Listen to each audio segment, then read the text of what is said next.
Ġie ffirmat ftehim bejn il-Ministeru għall-Inklużjoni, il-Volontarjat u Drittijiet tal-Konsumatur u l-Fondazzjoni Maltija tal-Organizzazzjonijiet tal-Persuni b'Diżabilità bilan li jiġu finanzjati l-ispejjeż amministrattivi tal-Fondazzjoni sa massimu ta' 50,000 euro fis-sena għal 3 snin.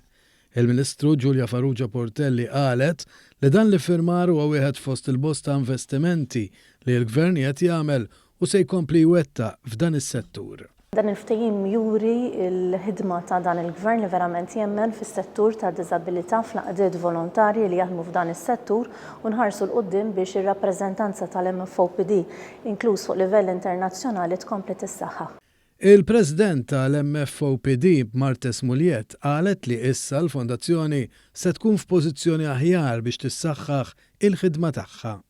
Din id-darba għall-ewwel darba il-tiġdid sar għal 3 snin.